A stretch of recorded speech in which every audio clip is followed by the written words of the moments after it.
नाज़रीन अस्सलाम वालेकुम। सियासत टीवी में आप सबका इस्तकबाल है। मैं हूं वाजिद खान और आप देख रहे हैं कौमी खबरनामा। सबसे पहले देखते हैं सुर्खियां। इंतखाबी निज़ाम में बहुत कुछ गड़बड़। राहुल ने अमेरिका की ब्राउन यूनिवर्सिटी में महाराष्ट्र इंतखाबात का मामला उठाया। इलेक्शन कमीशन के किरदार पर भी उठाए सवाल।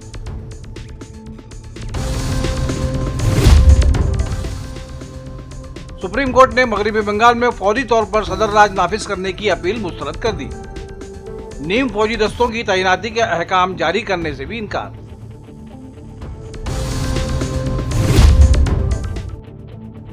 अमेरिकी नायब सदर 4 रोजा दौरे पर हिंदुस्तान पहुंचे। नई दिल्ली में वालहाना इस्तकबाल।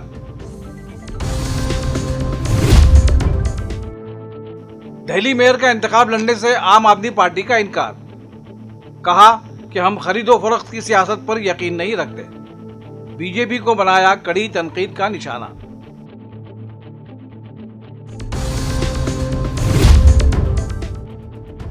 और कनाडा के साबिक पुलिस डीजीपी ओम प्रकाश की पुरस्कार मौत। कई चोटों के निशानात। बीवी पर कत्ल का शुबा। सुर्खियां आपने मुलाहिजा की और अब पेश है खबरों की तफसील। कांग्रेस कायद और लोकसभा में opposition leader Rahul Gandhi America के दौरे पर हैं। उन्होंने बोस्टन पहुंचने के बाद यहां ब्राउन यूनिवर्सिटी में तलबा के साथ एक सेशन किया। इसमें उन्होंने हिंदुस्तान में इंतखाबी निज़ाम में संगीन मसला की बात करते हुए महाराष्ट्र इंतखाबात का मामला उठाया। राहुल गांधी ने कहा, आसान लफ्ज़ों में कहें तो असम्बली इंतखाबात में महाराष्ट्र में नौजवानों की तादाद से ज़्यादा वोटिंग हुई है। ये एक हकीकत है। इलेक्शन कमीशन ने हमेशा शाम 5:30 बजे तक की वोटिंग का डेटा दिया और शाम 5:30 बजे से 7:30 बजे के दरमियान जब वोटिंग बंद होनी चाहिए थी 65 लाख वोटरों से वोटिंग कर दी। अब ऐसा होना जिस्मानी तौर पर मुमकिन नहीं है, क्योंकि एक वोटर को वोटिंग करने में तकरीबन 3 मिनट लगते हैं और अगर आप हिसाब करें तो इसका मतलब ये होगा कि रात 2 बजे तक वोटरों की लाइन लगी रही और वो पूरी रात वोटिंग करते रहे, जबकि ऐसा नहीं हुआ।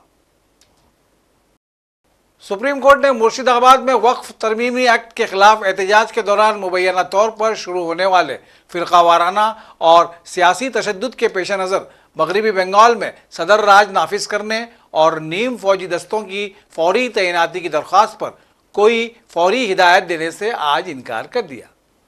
जस्टिस BR गोई और ऑगस्टिन जॉर्ज मसीह पर मुश्तमिल बेंच के सामने इस मामले की फौरी समाअत के लिए इसे लिस्ट किया गया था। इस दरख्वास्त पर सख्त रद्द-ए-अमल जाहिर करते हुए जस्टिस गोई ने सवाल किया, आप चाहते हैं कि हम सदर राज नाफिज करने के लिए सदर को रिट ऑफ मैंडेमेंट्स जारी कर दें, जैसा कि हम पर कानून साजी और एग्जीक्यूटिव डोमेन्स में दखल अंदाजी का इल्ज़ाम है। अमरीकी नायब सदर JD वैंस अपनी अहलिया यानी अमरीकी खातून दुअम उषा वैंस और अपने 3 बच्चों के साथ आज सुबह हिंदुस्तान पहुंचे। अमरीकी नायब सदर और खातून दुअम का पालम हवाई अड्डे पर रेलवे और इत्तलात व नशरियात के मरकज़ी वज़ीर अश्वनी वैष्णव ने इस्तकबाल किया।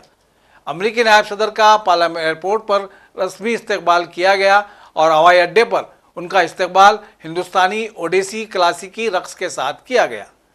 अमरीकी नायब सदर, जो अमरीकी इंतज़ामिया के सीनियर अहलकारों के साथ हैं, मुल्क के 4 रोज़ा दौरे पर हैं। वज़ीर आज़म मोदी के साथ मुलाकात के अलावा दिगर कायदीन से भी उनकी मुलाकात रहेगी। मरकज़ी वज़ीर ख़जाना निर्मला सीतारमण 5 रोज़ा सरकारी दौरे पर अमेरिका पहुंच गई, जिसके दौरान वो IMF वर्ल्ड बैंक की स्प्रिंग मीटिंग में शिरकत करेंगी। सीतारमण G20 वज़राए ख़जाना और मरकज़ी बैंक के गवर्नर्स के इजलासों के अलावा कई ममालिक और तंजीमों के साथ 2 तरफ़ा मुलाकातों में भी शिरकत करेंगी।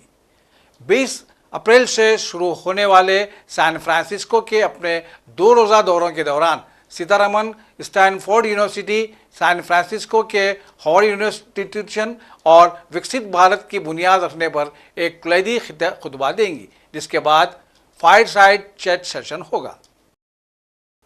आम आदमी पार्टी ने दिल्ली मेयर के इंतखाबात में अपना उम्मीदवार न ठहराने का ऐलान किया है।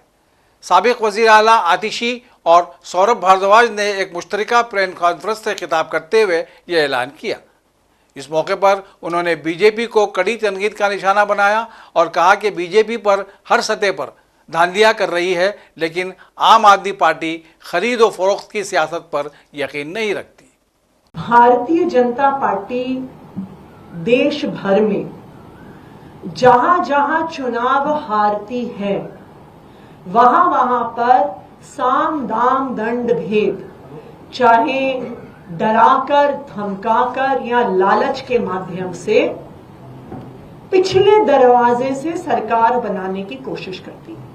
हमने देश भर में देखा कि ऑपरेशन लोटस के माध्यम से चाहे गोवा हो गया, चाहे कर्नाटका हो गया, मध्य प्रदेश, अरुणाचल प्रदेश, महाराष्ट्र, दूसरी पार्टियों को तोड़कर भारतीय जनता पार्टी सरकार बनाती है। दिल्ली में भी एमसीडी में करारी हार को देखते हुए भारतीय जनता पार्टी पार्लियामेंट में एक एक्ट लेके आ गई एमसीडी को रीयूनिफाई करने के लिए, और इस रीयूनिफिकेशन में मात्र एक बदलाव हुआ कि 272 से 250 वार्ड हो गए और कोई बदलाव नहीं हुआ। यह बदलाव हुआ कि चुनाव लेट हुए, यह बदलाव हुआ कि डिलिमिटेशन करके भारतीय जनता पार्टी के लिए वार्ड्स कार्व आउट किए गए और एमसीडी के चुनाव को गुजरात के चुनाव के साथ कराया गया, बिल्कुल उन्हीं तारीखों पे करवाया गया, क्योंकि आम आदमी पार्टी गुजरात में भी चुनाव लड़ रही थी और एमसीडी में भी चुनाव लड़ रही थी, तो आम आदमी पार्टी की ताकत को डाइवर्ट करने के लिए। लेकिन फिर भी आम आदमी पार्टी एमसीडी में मेजॉरिटी लेकर आई। भारतीय जनता पार्टी ने हर संभव कोशिश कर ली, गलत तरीके से मेयर का चुनाव करवाना, गलत तरीके से एल्डरमैन से वोट पड़वाना, लेकिन उनकी कोई भी कोशिश सफल नहीं हुई। फिर भी भारतीय जनता पार्टी लगातार पिछले 2.5 सालों से एक के बाद एक आम आदमी पार्टी के पार्षदों पर दबाव बनाकर, उनको डराकर, उनको धमकाकर भारतीय जनता पार्टी में तोड़कर लेकर गई है। आम आदमी पार्टी इस तरह की राजनीति नहीं करती है। हम दिल्ली की जनता का, जनादेश का सम्मान करते हैं और हम जब जिन लोगों ने हमें जिताकर भेजा है उनका सम्मान करते हैं। हम किसी भी पार्षद को, विधायक को खरीदने में, बेचने में विश्वास नहीं रखते। आज तोड़ फोड़ करने के बाद भारतीय जनता पार्टी अब एमसीडी के हाउस में मेजॉरिटी में है, इसलिए आम आदमी पार्टी मेयर का चुनाव नहीं लड़ेगी, क्योंकि मेयर का चुनाव लड़ने के लिए और जीतने के लिए हमारे पास भी पार्षद तोड़ने, खरीदने, बेचने के अलावा कोई रास्ता नहीं है और हम इस तरह की राजनीति नहीं। बिहार के गवर्नर आरिफ मोहम्मद खान ने असदुद्दीन ओवैसी को कड़ी तनकीद का निशाना बनाते हुए कहा है कि मैं इस शख्स का नाम भी सुनना नहीं चाहता। उनका कहना था कि वो उनको इग्नोर करना बेहतर समझते हैं। हमारी पार्टी का और all India Muslim personal law board का ये स्टैंड रहा है कि ये पूरा कानून काला कानून है, ये अनकॉन्स्टिट्यूशनल है। इसलिए अनकॉन्स्टिट्यूशनल है ये कि फंडामेंटल राइट्स को वायलेट करता है, चाहे आर्टिकल 14 हो, 15 हो, 25 और 26 और 29 हो। तो ये जो इंटरिम ऑर्डर है, इससे हटकर हम इसको कॉशियसली देखते हैं। क्यों देखते हैं? क्योंकि इसमें करीब 45-48 अमेंडमेंट्स हैं। एक अमेंडमेंट ऐसा है कि अभी जब हम बात कर रहे हैं, लिमिटेशन एक्ट अप्लाई हो रहा है, तो जितने लोग लैंड ग्रैबर्स हैं या एंक्रोचर्स हैं वो मालिक बन रहे हैं। और फिर वक्फ इवैक्यू प्रॉपर्टीज जो है वो खासतौर से देश में पूरी जगह पर और पंजाब हरियाणा में बहुत है, वो अब गवर्नमेंट कस्टोडियन में चले आएंगे, तो वक्फ बोर्ड से हम उसको लूज कर रहे हैं। तीसरा यह है कि सेक्शन 2 में जो ट्रस्ट एक्ट है, जो सुप्रीम कोर्ट ने जजमेंट में कहा था कि वो वक्फ की प्रॉपर्टी है, गवर्नमेंट ने सेक्शन 2 के जरिए पूरे ट्रस्ट को निकाल दिया वक्फ से। और इसका पहला फायदा होगा देश के सबसे बड़े दौलतमंद आदमी को, जिसने खोजा ऑर्फनेज पर अपना घर तामीर किया था। जिसका केस अभी सुप्रीम कोर्ट से है, तो सेक्शन 2 से उसको फायदा होगा। पूरे जो वक्फ जो ट्रस्ट है उसको ट्रस्ट है बोल के वक्फ से निकल जाएंगे। चौथा ये है कि ये 5 साल का प्रोविजन है। कौन तय करेगा कि 5 साल से प्रैक्टिसिंग मुसलमान है? और अगर कोई महिला होगी तो उसका कौन तय करेगा? और जब वो 5 साल तक मुसलमान के वक्फ को नहीं दे सकेगी, दूसरे धर्म को दे सकेगी, तो ये तो नुकसानदेह है। फिर गवर्नमेंट ऑफ इंडिया ऐसे रूल्स बनाएगी जिससे वक्फ कमजोर होगा, वो फेडरलिज्म का भी वायलेशन होगा। कलेक्टर आज भी किसी मुतवल्ली को ऑर्डर दे सकता है कि भैया आप इस तरह का काम करो जो उस मुतवल्ली और उसके वाकिफ के खिलाफ होगा। अगर नहीं सुनेगा तो जेल को जाएगा। तो इसमें ऐसे कई प्रोविजंस है, सेक्शंस हैं जो वक्फ बोर्ड को खत्म कर रहे हैं। तो एक लीगल बैटल तो हमारी कंटिन्यू रहेगी, हमारा प्रोटेस्ट भी कंटिन्यू रहेगा, क्योंकि सवाल सिर्फ पूरे लॉ के खिलाफ हम लोग हैं जो अनकॉन्स्टिट्यूशनल है और ब्लैक लॉ है, जो वक्फ को बचाने के लिए नहीं लाया गया है, जो वक्फ को लूटने के लिए, वक्फ को बर्बाद करने के लिए, छीनने के लिए लाया गया है। मगर सरकार ने यह कानून क्यों लाया? आपने इस तरह का कानून बनाकर भारत के सोशल फैब्रिक को वीक कर दिया। आपने इस तरह का कानून बनाकर भारत की जनता को पैगाम दिया कि हिंदू धर्म के एंडोमेंट बोर्ड, बौद्ध धर्म के, जैन धर्म के, सिखों के गुरुद्वारा प्रबंधक कमेटी के लिए एक कानून होगा और मुसलमानों के लिए अलग कानून होगा। ये आपने किया ना काम, सरकार ने किया काम कि आपने बताया, ये नफरत की मिसाल आपने, डिस्क्रिमिनेशन की मिसाल आपने कायम की है।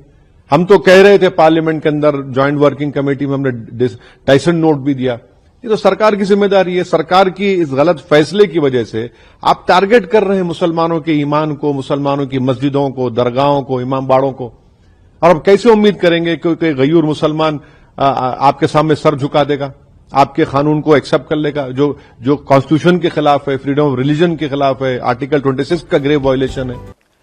कर्नाटक के साबिक पुलिस डीजीपी ओम प्रकाश की पुरस्कार मौत ने सारी रियासत को हिलाकर रख दिया है।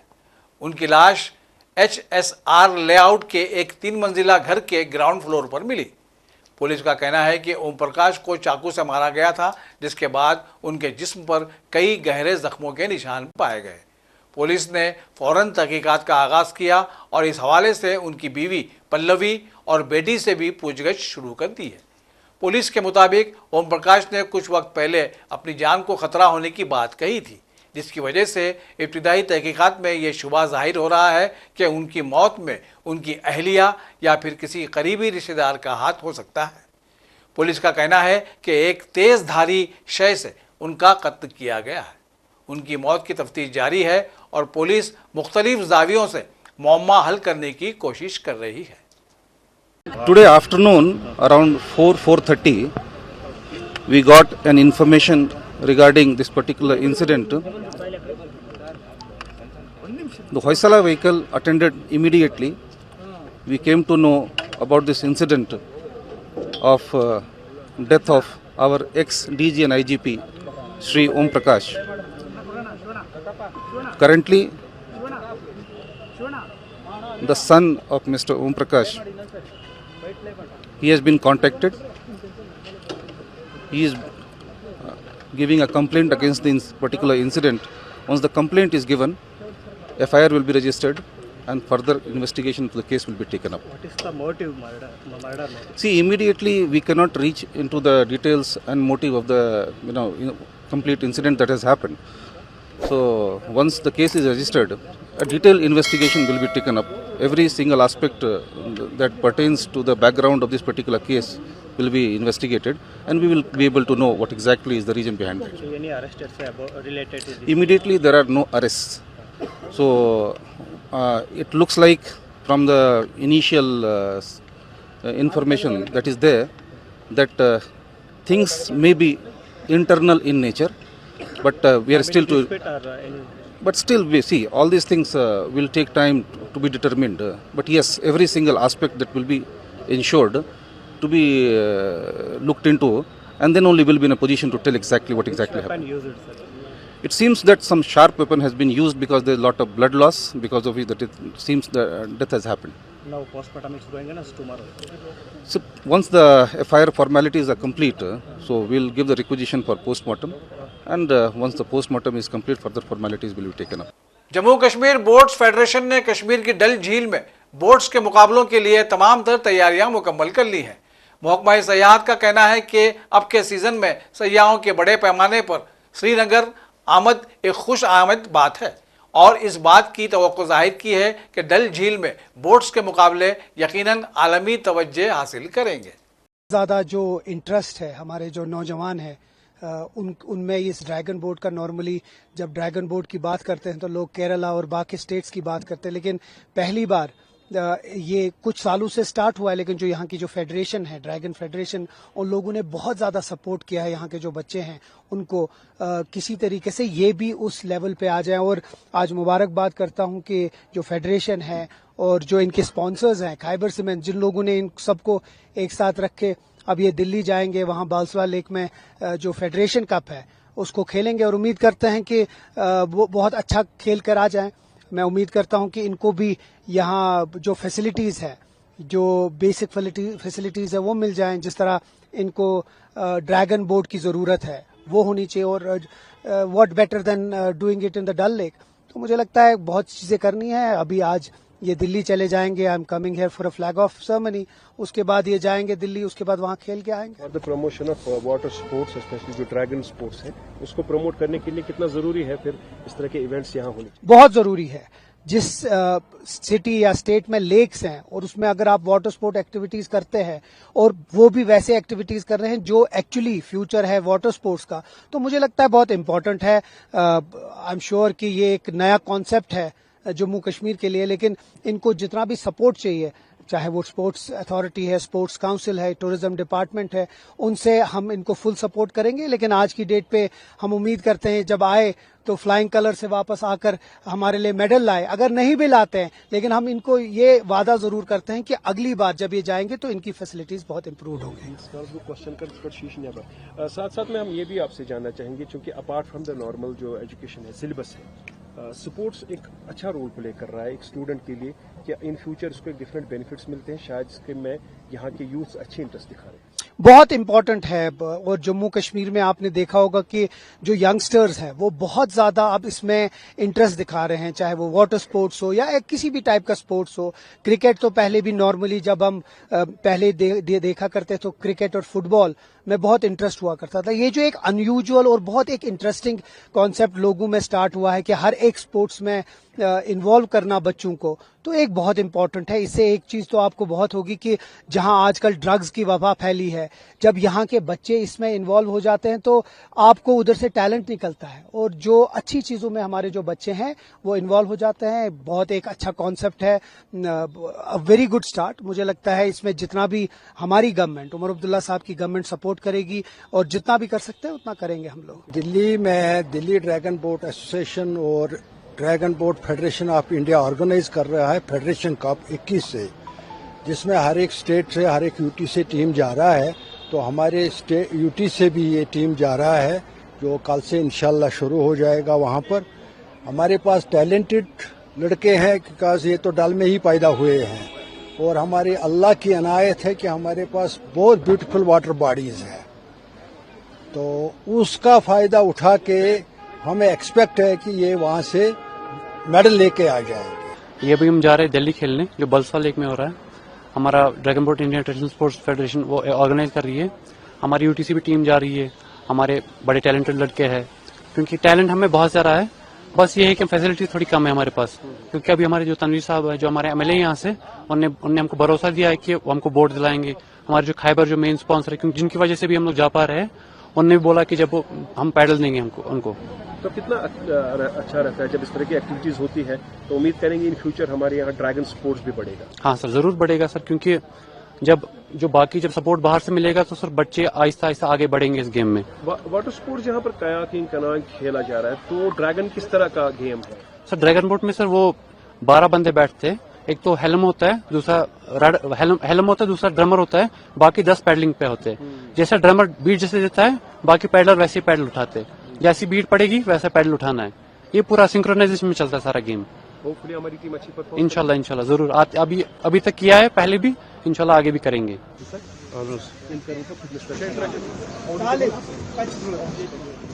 और आखिर में सुर्खियों पर एक और नजर।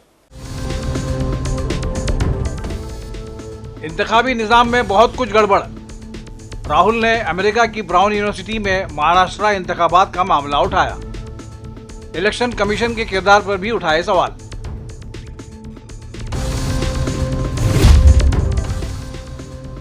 सुप्रीम कोर्ट ने मगरबी बंगाल में फौरी तौर पर सदर राज नाफिज करने की अपील मुस्तरद कर दी। नीम फौजी दस्तों की तैनाती के अहकाम जारी करने से भी इनकार।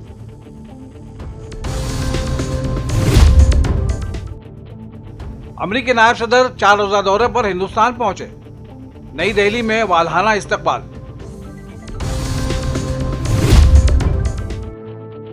दिल्ली मेयर का इंतखाब लड़ने से आम आदमी पार्टी का इनकार। कहा कि हम खरीदो फरोख्त की सियासत पर यकीन नहीं रखते। बीजेपी को बनाया कड़ी तनकीद का निशाना।